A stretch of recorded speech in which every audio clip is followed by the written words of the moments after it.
When you really need to know, you've just got to go to your Destiny Discover homepage. Research and databases learning links are right on that Discover page. From here, if you are accessing off school grounds, you definitely need the research guide. These are the username and passwords for all of these resources that you can access directly at school, but from home, you'll need a password. These general reference resources, ABC Clio is for your history classes. Issues and controversies are contemporary issues that typically have a pro and a con or multiple viewpoints. General resources by Gale, opposing viewpoints similar to our Facts on File, just a different format. EBSCO is what we're going to be looking at today. There are many different resources in EBSCO. Teaching Books is all about literature and book resources. World Book Online is a digital encyclopedia, general reference about topics, and Teen Health and Wellness is focused on teens' health and wellness.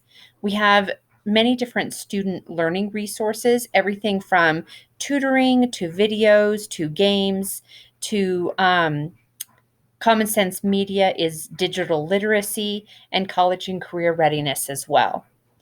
We're going to start off with EBSCO host. I am not at school, so I do need to use the login.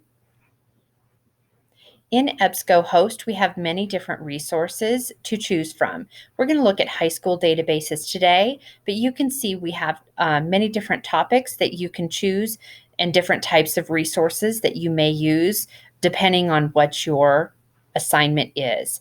If we go to the high school databases, and search Beyonce, which is what we are using as an example for Mrs. Coop, there are some things that I want to point out on this page. If you are going to limit your search over here on the left, we definitely want to limit by full text so that you're getting the full articles.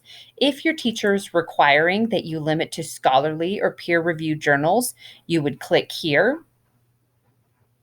And you can limit by publication date and resource types as well. If you want to do Boolean phrases where you search for Beyonce and another term, Beyonce or another term, Beyonce and or not another term, you would go to advanced search to use those Boolean phrase filters. I have already clicked scholarly or peer-reviewed journals, so those are all the resources that I have coming up. Some of these resources would actually be great for the topic we are using. This one, for example. I already brought one up, just the topic overview. When you open any of these resources, you can sign in up at the top, sign in with Google. When you're signed in, you have access to save things in a folder. You can also save things directly to your Google Drive, add different resources, articles, periodicals, journals, photos, etc., to a folder. And you also have a cite sources. When you're within an article, you can choose the language for the article. It'll translate it for you. You can listen to the article read in any of these accents. And you always want to save anything that you find that would be helpful to you by sending it to your Google Drive or adding it to your folder, and then the whole folder can be saved as well.